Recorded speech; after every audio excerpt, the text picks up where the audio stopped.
So this is my oral history recording with Tin Myint on Monday the 12th of February 2018, and I'm sitting in his lovely home out near the airport. And Tin Myint, thank you very much for seeing me, and perhaps if we could start with when you were born and where you were born. Yeah. So thank you very much for interviewing me. For me, it is not a big deal to answer your questions because I've been working with government and I've been interviewed by so many people before. So for me, it is not a big deal. It's my pleasure that whatever I pass through to share my sort of a life story. That is what that is what you want. It is. So I'm ready to answer whatever it is convenient for you and convenient for me. Thank it's you. Not a big deal for me. So start what date you were born and where you were born? I was born in 1939 September in Manila, so which is not very far from my father's school. So my father, as you know, that he was the principal of the Manila National High School, Central National High School. So I attended the school in 1945.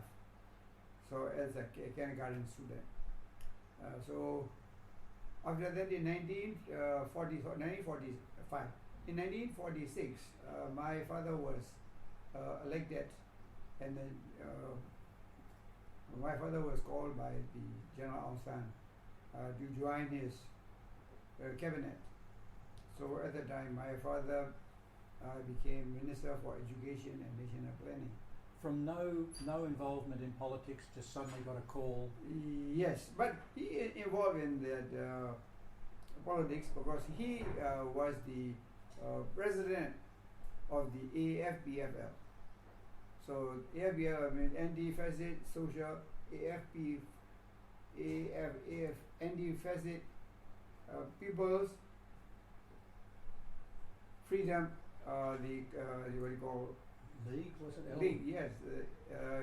He was the chairman of the Manila Alabama. This one is also elected by General Aung San. So you can see that he is a little bit involved in the politics, although he was a school teacher. But all the time he is interested, and he always encouraged his students. So when they are not boycott, so he doesn't like. So they must join the boycott. But they are not boycotting him or his school. Yeah. Or to their principle, like that school education system, or they are doing that against the system, To fight not the for school. independence. Yeah, before independence. To fight for independence? Was Yes, that what it was yes. about? Yeah. Yeah. So anyway, after that we moved down to Yangon in 1946. So there's a lot of schools this opened by the this what you call St. Paul or other thing.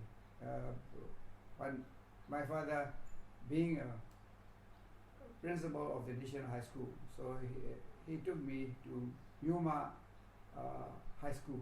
Okay. So It you is didn't go- also a national high school, and the principal of that school is Ubalwen. He is like our father also. He is like our father.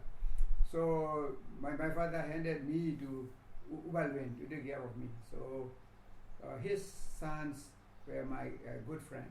We are like a relative. So anyway, I studied in Myanmar High School from kindergarten till I graduated. High school graduation, I said. What do you call it at that time? Matriculated.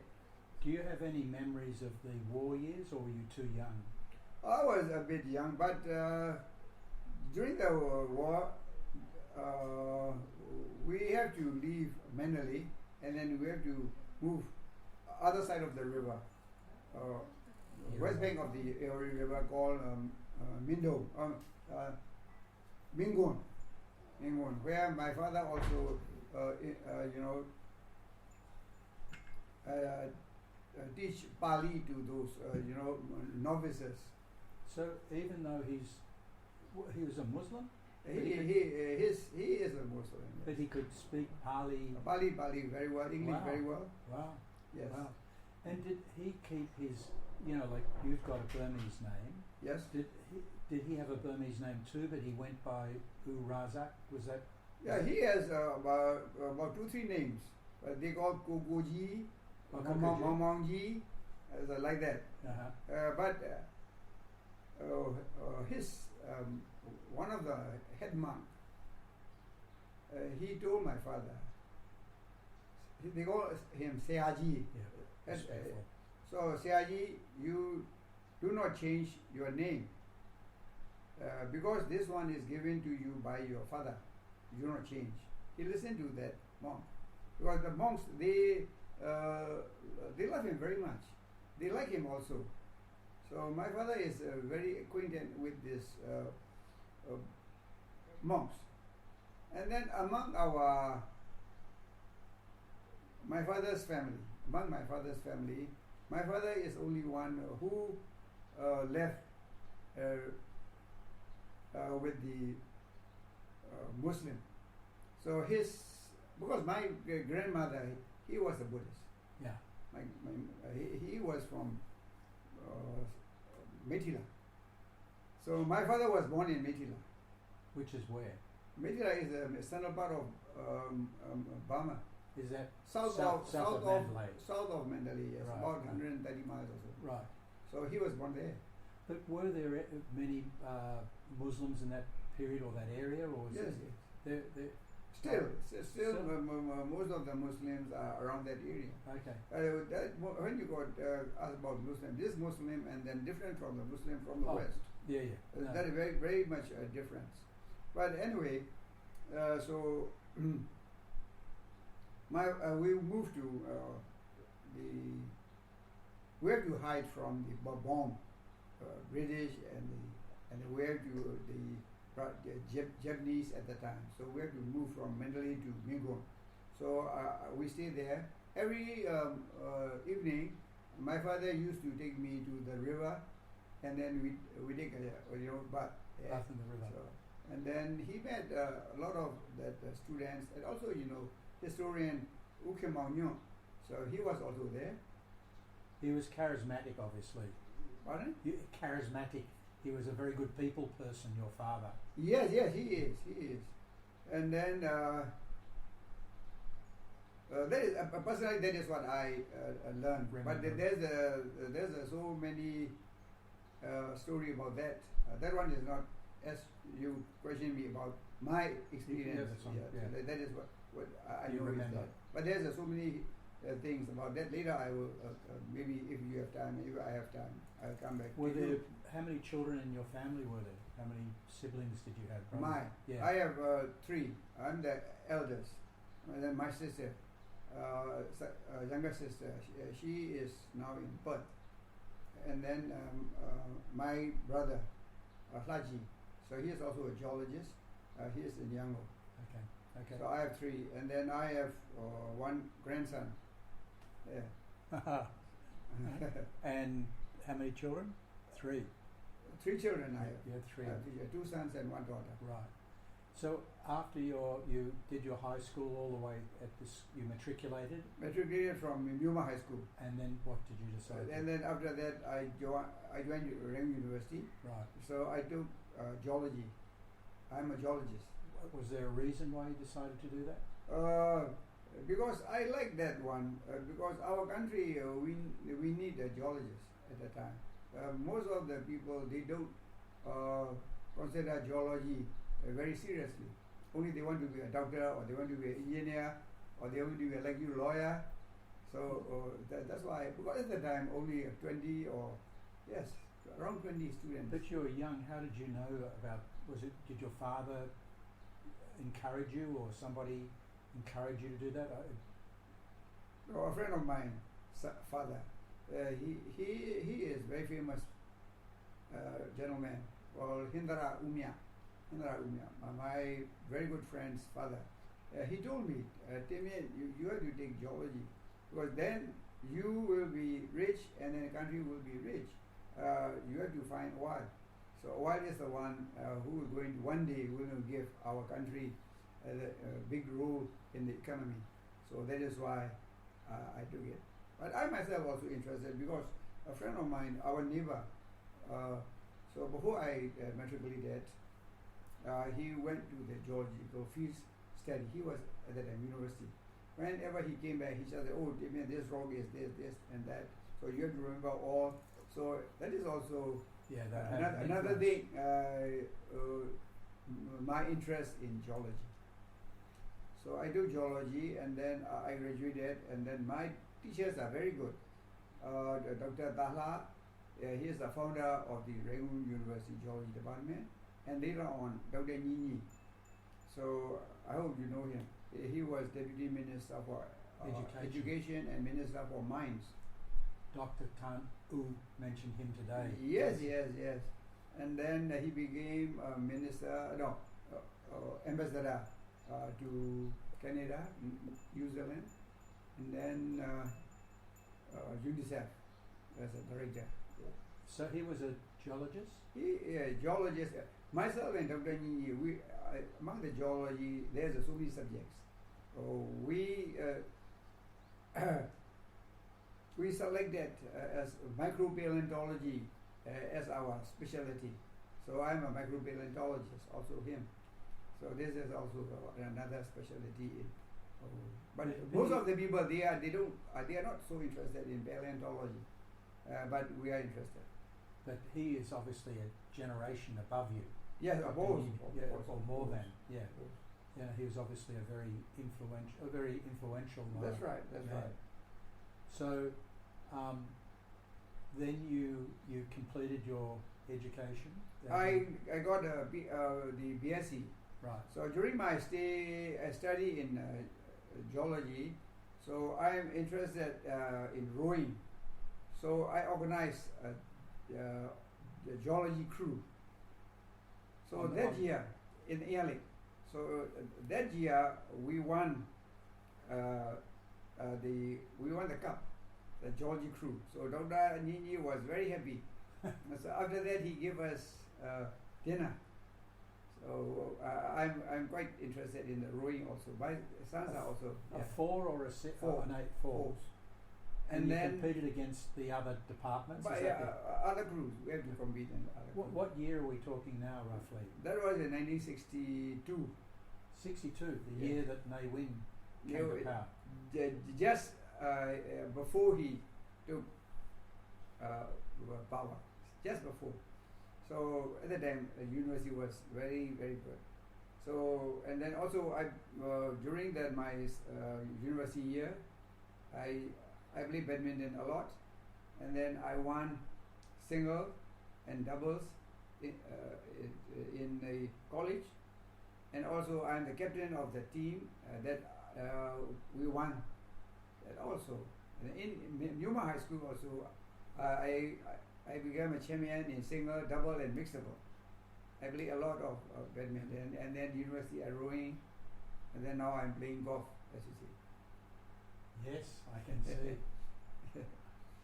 So these are my education background. After that, I have to study. Just going back to, so what was life like at university in those days? Oh, it is very good. We don't have to get anyone. So, and then also we can vote for the student, the union, the student union. This we can very free. And was it expensive to go to university, or was it could most people afford it, or? I would say it is not that expensive. Not that expensive. 1 year or 2 years, we got a free education also. You can then free education in the university. Before 62. Before 62.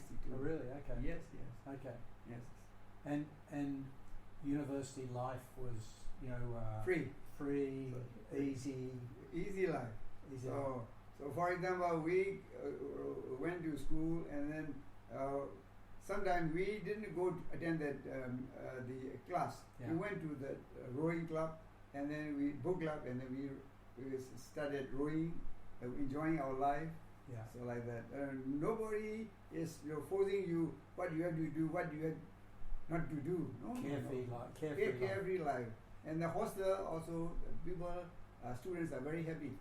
But you didn't have to stay in a hostel because No, I'm a day student. Yeah. And what about girls? Were there many girls studying at that time? Compared to this year, it is less than. Now is ladies are more than men. Yeah, same in my country. Yes, Yeah. and then also the professor. When you look at the professor, in the majority are lady professors. Yeah, yeah. The girls do much better at exams than boys. I think so.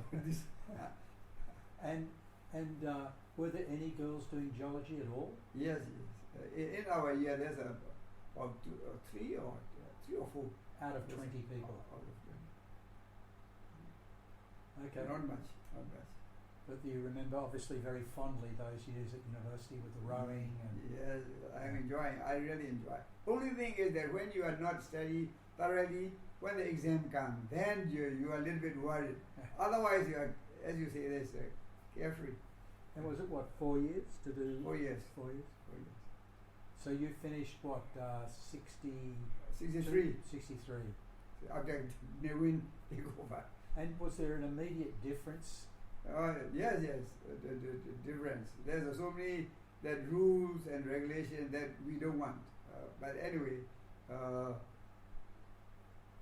that is what was happening. Yeah, yeah. But you would have completed before big changes, right? Yes, Because that's you were right. towards the end of your That's right. degree. It must have taken a while. That's right. Then what happened, Tin Myint? So after that, I got married, and then Dr. Yi said that after honeymoon, he said, "Oh, are you settled?" I said, "Yes." So and then come to the university, and then you work as a demonstrator. So I became a demonstrator. That is teaching, the practical teaching. So for about 10 years, 10 months. Yes, about 10 months. And getting married, was it arranged marriage or chosen? No. This is not. Well, I don't that accept this type of arranged marriage. Right. I don't know. And then my sons and daughters are also like that. Right. Their own. My father is also he married. Okay. And your wife was studying at university or Together, together? but not geology. Not She geology. is from economics. Then what happened? You were So after that, I joined university. After that, that Tin Myint's government took over, and then they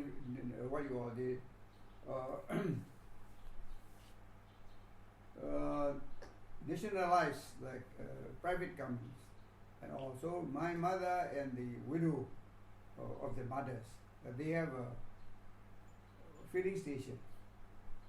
That's to sell the gasoline. So this one is also nationalized. So Tin Myint make a meeting with the widow, and he said that this is a system, socialist system, so I have to nationalize. But anyway, we will give you 1,000 kyats a month as a pension, but this is only for your life. Your son, daughters cannot. But you get educate them. So and then we will take care of them. So at that time, my brother told the labor minister after the meeting.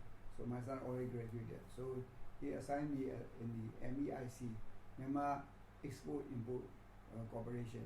Was 1,000 kyats a good amount to live on, or was it tough? A bit tough. Not that, but no, not that bad, but not so comfortable. Okay, so you'd already finished your education, so it Yes. was really for your two younger, Yeah. your brother and sister, that Yes. that your mother had to support. My mother, she didn't need any support from us. Okay. But anyway, by my first salary, I give it to my mother. So like that. So and then I was in the MEIC for a year and a half. So at that time, as a geologist, they assigned me in the jade emporium. So I was a member of the jade emporium, from 1st to 7th emporium. So after that, I joined MOGE, at the time POI, People's Oil Industry. It is people's wire. Oil Oil industry. okay. So this one is, we bought from BOC, not nationalized. Burma Oil Company. Burma Oil Company, BOC. We bought it, not we had nationalized. Oh really? Yeah, yes. We The bought British it. were paid. We paid that. So, and then I was there as a What year was this? That's what, 1965 October. Right. So you were always going to go the oil route rather than the hard rock mining route. No, I'm a soft. We call it hard rock and or soft rock, you can say, because we are going for the oil and gas. Right. So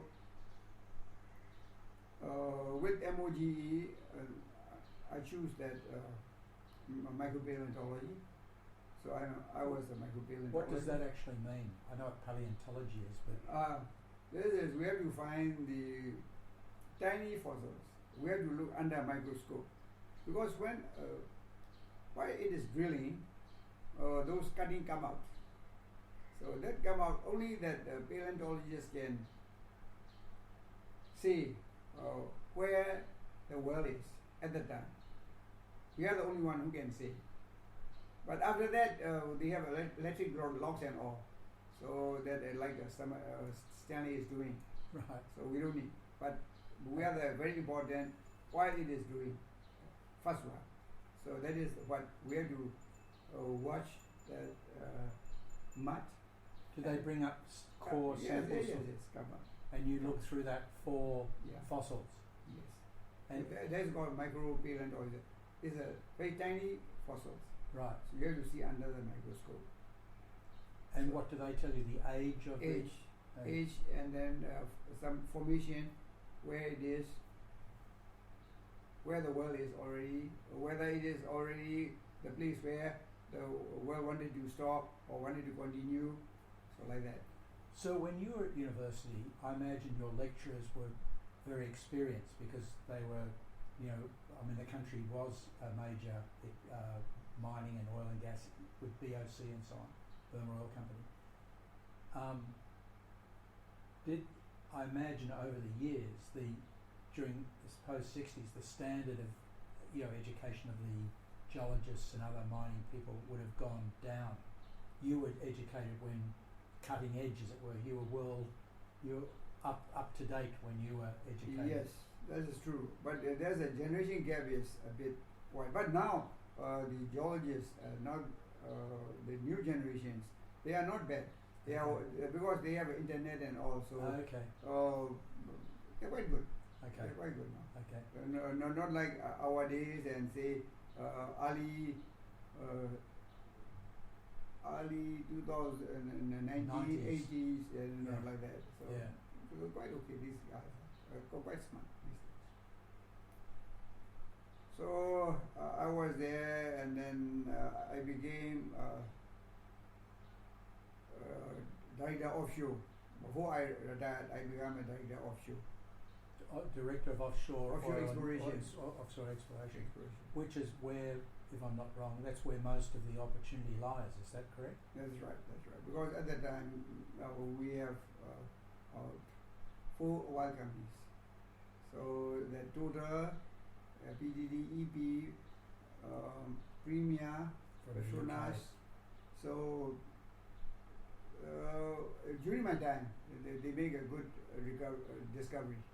And you were involved with all of those foreign companies that did deals in Yeah. Myanmar at that time.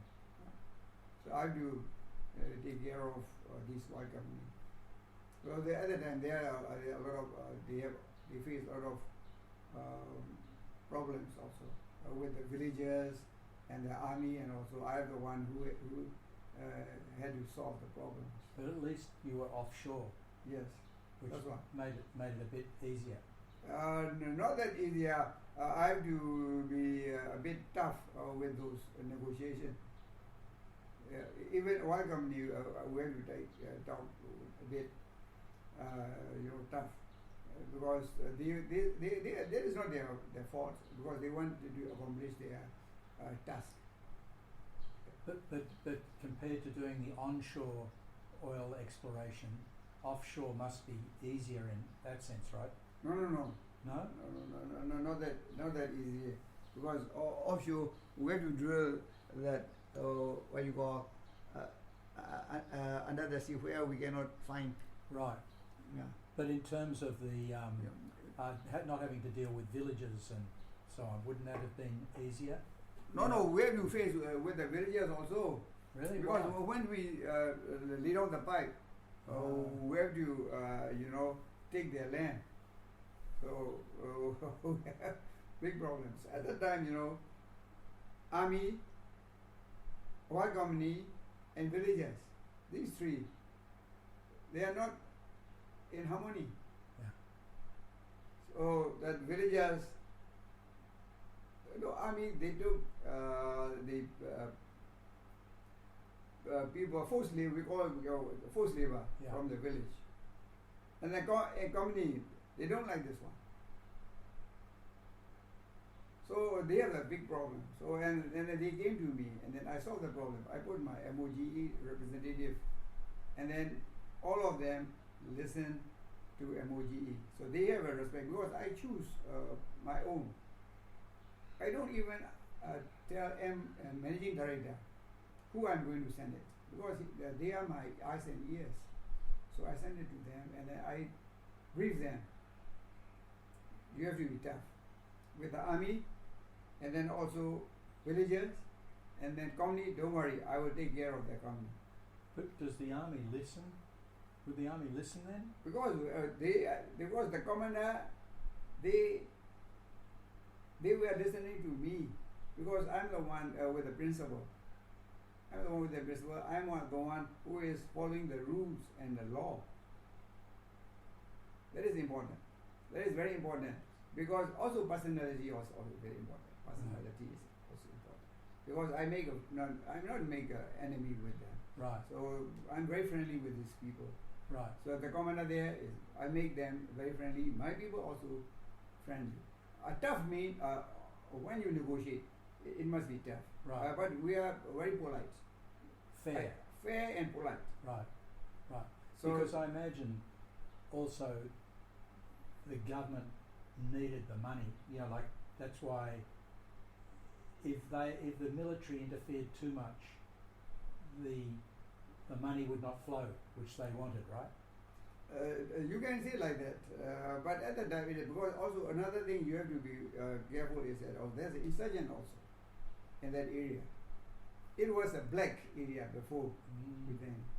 So insurgent, the army duty is also to take care of and then to bring a security for the pipeline and the people. So at night, nobody are allowed to walk. After 6, all must come back to their station. It is guarded by the army.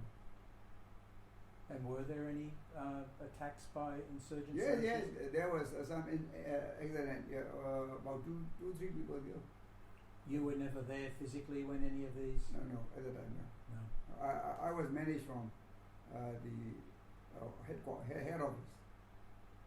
But I visited almost once or twice a month there.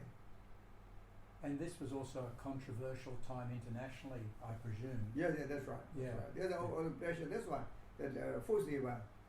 This one is by the IOL. They said forced labor is there. So I have to explain to the army. But at the time, the commander, he has a bit sense. He is quite reasonable. Although he is tough, he is a fighting general. But he with me is very easy to communicate. Very easy to communicate with him. But I have a respect in him, and he also respect in me.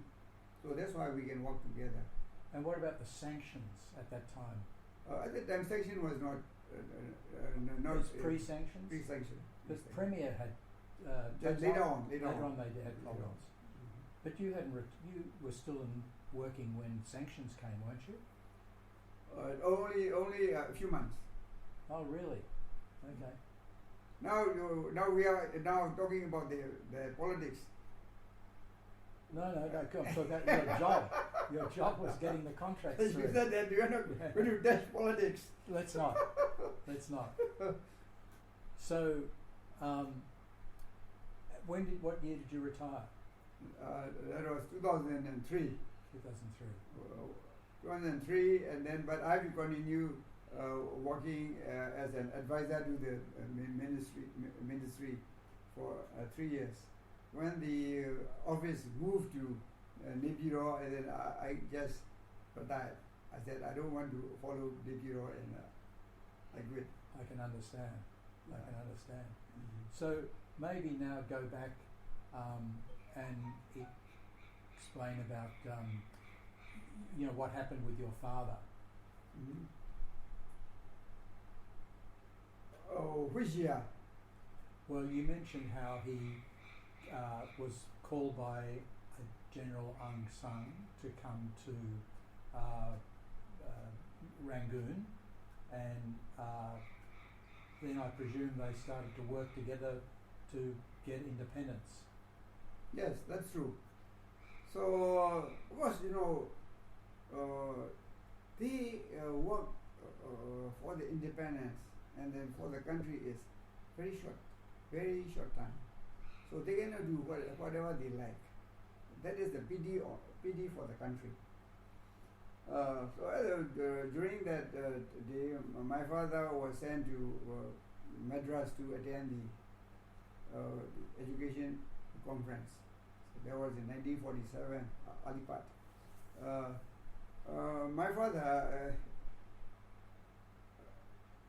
he is working, with General Aung San very closely for the education. So one cabinet, my father put up in the cabinet that he would like to establish a university in Mandalay. So General Aung San told my father, "Oh, CIA, so we have already ran a university in Yangon. So during this time, will it be necessary to have another university in Mandalay?" So my father said that, you look at it, that the students from northern and central part of Burma, so if they have to come down, so it will be very expensive to get an education. For when you look at the people from Chin, Shan, Kachin, so these people are also from the very difficult and very difficult for communication. If they have to come down, it will be very, very expensive. Maybe they might not attend the university, so the education is very important these days. Because when we are developing our country, that is very important. For the education is very important. So General Aung San allows my father to open a university in Mandalay. So my father select Ukole, who is just returned back from England, and then he assigned him to be at the time head of the school in Mandalay. He is the one who started doing in Mandalay University. So this one, my father assigned him in April, and he started in March. Wow. And then July, my father was assassinated. So he didn't have enough support from my father. So anyway, he is very hardworking gentleman. So he established a university, and then he built a hall. The first hall that finished, he put my father's name. That hall became a Razak Hall. So I try and put my father's statue. So to this day, it's still called Razak Hall. Razak Hall. Razak Hall is the name. Is the Razak Hall. And then they started like that, and then he established. So he is the very hard working people who will listen to my father's advice and all, So and his wishes also. when was your father assassinated? 1947, July 19. So you were 8 years old, I was at the time 7 years, 7 years old. between 6 and 7. And what were the circumstances? Where were they? Your father and Aung San and the others, where were they when they were assassinated? They were in a meeting. In Rangoon. Rangoon, you know that In the state secretariat. that secretariat. Yeah. Have you been there? Yes, I have. Yeah. Yeah, it's going to be preserved as a museum, I think. Mm. But do they know to this day who did it and what happened, or not really? Oh, when you read about the Kalauso, you may know that very well, who did it, but who is behind that, the people know that one. And did that have an immediate effect on your family? It must have shocked your mother, and I suppose you were too young to really know what had happened. Yeah, because especially my mother, she had a hard time. Because we were in Yangon a little bit more than 1 year. So, but anyway, my mother, she is a very smart lady. So, if it is a normal lady, they will take us back to Mandalay, because she was not from Mandalay. She was from Shibu, the Moya in Shibu. So she was from Shibu. Then she was going to take Because us. you had no network in Yangon. Rangoon. There's no friend at Yeah. that time. Yeah, So, just come. but anyway, she try and give us a good education and then good surrounding, and that is why we are staying like this comfortably. And is that she stayed really because of the children, because of the Yes. education? Yes, Of, because of us. If it is for her, she might go back to not even to Mandalay, maybe to Shibu, because she had relatives there. right. And presumably you were given a house that because of your father's position as a minister, or presumably, is that right? You had No, it is not. Because they give us 1 lakh. what's that in dollars now? 1 lakh, I don't know that. it's Say 1,000. about that. 10,000, is it? But you have, if you are calculating about the money of the day, Yeah. if you are talking about the money of the day, at the time, 1 lakh might be higher than 1 lakh here. Oh, I'm sure. I'm sure. When you talk about the money of the day, Yeah. that you don't forget that. So they gave 1 lakh. 1 lakh is 600,000 for my mother, and then 20,000. My father is 60,000, and then for us is 20,000 each. So for us is 60,000. Yes, 60,000, and my mother is 40,000. But where did the money come from? From the this is, I think, the British government gave it to us. British government. This is while your father was alive, or are you talking about after he? After assassination. After assassination. Yes. Okay, so all of the martyrs, as we call them, were all given money by the British government for their families, and that continued until after Ne Win came to power. Yes, that's true. And then this one, they don't give it like that to our mother. They give it as a custody. So they don't trust mother, because mother might going to spend the money not taking care of the children. That is also like that.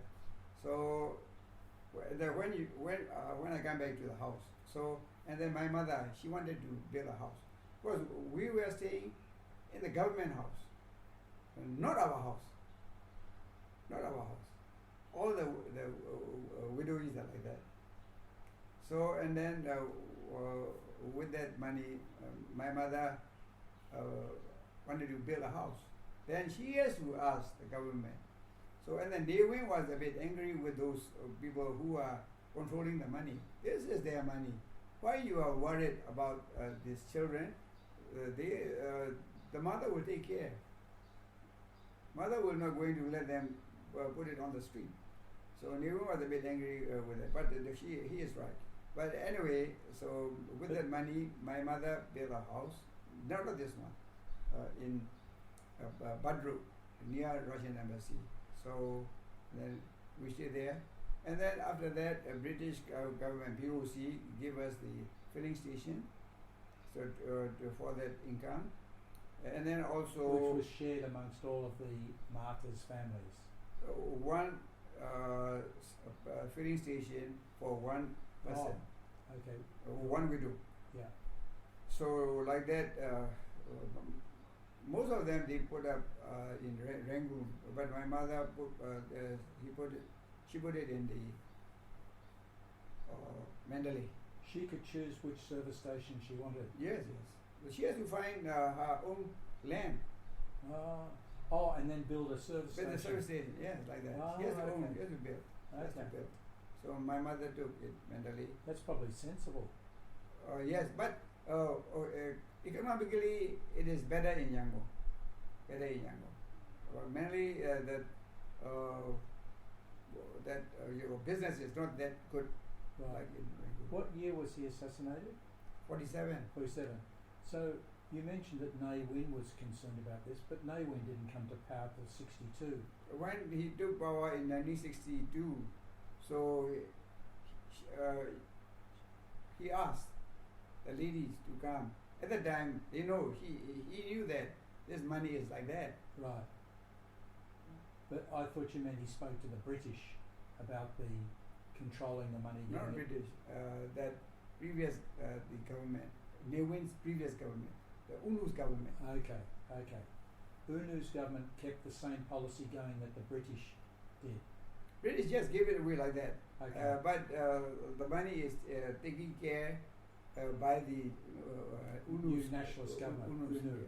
yeah. Okay. UNU's time. So and then also my mother and because my mother she was selling that silk in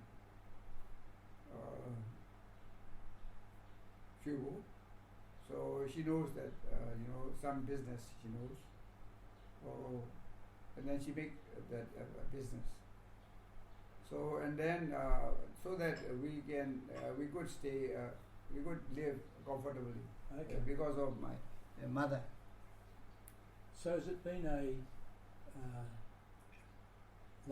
does everybody know that you're the son of a martyr? Yeah. So whenever we go to that office or government offices, some places, so most of the people they know us. Once they mention our father's name, so then they welcome us. Yeah. They help us. Yeah, because his name was different to your name, and there's no family name. No, we have no family name. So I'm just wondering whether it's been a hindrance, like whether it's been a handicap for you, or whether it's like you're always having to, with like people like me, explain, or whether like profile, like you come from a very famous family, so in the history of the country. So I'm just wondering whether that like all the people in MOGE knew who your father was. Is that the way it is? Yeah, they know very well. Right. Because every year we have to go to that Martyrs Mausoleum, so that they can see our face in the newspaper, at the time movie, and now in the television. So they know very well. But we in Burmese way, very well about that. We have no surname. Yeah. But I gave my sons put my father's name as their surname. For example, my elder son is Dr. U Razak. My second son is Aung San Razak. And then my daughter's is Lumi Razak. So my younger brother, he put his name that U Razak, my younger brother. He's kept the name Razak. He changed. Normally his name is Haji, but he changed. He put the Razak name behind, but it is not in the passport. You know, well, it's a famous name in this region, isn't it? With the Malaysian Prime Minister. Yes, that's right. So, can you think of any other particular stories in your life that might be interesting for people to hear? Oh, I have not much. So when we come back to geology, so I'm the founder member of the Myanmar Geosciences Society. I'm the first secretary in that Geosciences Society, first secretary. But still, I'm the life member of the. I'm a life patron in that geological society. So that is what I achieved. So another achievement I cannot forget is that to put my father's statue in front of my father's in front of a hall which bears my father's name in Mandalay University. Because I started thinking and then started organizing 1987 June. I started this one, but I cannot go front and request to the authority because it is not good, because it's my father's statue. So his old students, they try very hard, but only in this government in 2016, this one is accomplished. It's one of my biggest accomplishment in my life. So now it is quite okay, and then we are very happy, and then we are very proud of that also. And do you go back every couple of years there, or do you have, down at the mausoleum, you said that every year you go there? Every year, because this is a what do you call it, a state holiday? Yes, What day is it? 19 July. 19 July. Okay. Every year. You know, another thing that I think that you can say you accomplished very well is that the oil and gas mining, the oil and gas contracts have been much more successful than the mining in the hard rock mining sector. I think the model that you got going back in those years it seems to have gone much more smoothly than the balance. So you must have been involved in the original concept of the production sharing and that continues to this day, I think. That's right. So another accomplishment is also when you asked about this oil and gas. So I'm the one who arranged, make it successful for the first gas, Derana first gas to Thailand. I'm the one who has I'm the one who involved with the group of people, a small group of people. That one, and also the Yerevan gas. When we make the first gas, I'm involved in that. And is that the pipeline that goes to Thailand? IGAT, the Electricity Generating Authority. But that, as you said, I'm certain that you would have had to deal with lots of villages and lots of insurgents to get that pipeline done. So at the time, not our villagers, we had to discuss a lot with the villagers. But one thing is that we are giving them more than the government price. So we are giving, the oil company is giving them. So they are quite happy at the time. They were quite happy. So and then also oil companies, especially the total, they are fair. Okay. They are giving more than that. So the villagers, they like. They didn't. They like. How long was the pipeline? There is about, if I'm not wrong, about altogether 2.7 kilometers. 2.7. Only 3 kilometres. Yes, there's land. Okay, I thought it was much longer. But I mean, it's not 100 kilometres. It's much shorter, is it? Oh, no, about 20 or I forgot the exact number. Right. Yeah, a bit longer than, yes, you are right, a bit longer than Yeah. that. Yeah. Longer than that. Yeah. No, I think that is a great accomplishment. And your brother and your sister are still with us. You said your brother is in Perth. Sister's in Perth. Sister's in Perth, and brother is young brother's here. Did he go into mining, oil and gas, or? He is the engineering geology. Okay. So he was trained in Germany. Okay. So he is the one. One thing is that there was a big crack in that on the Shirgo Bugoda. Shirgo. Yes, I've heard of that.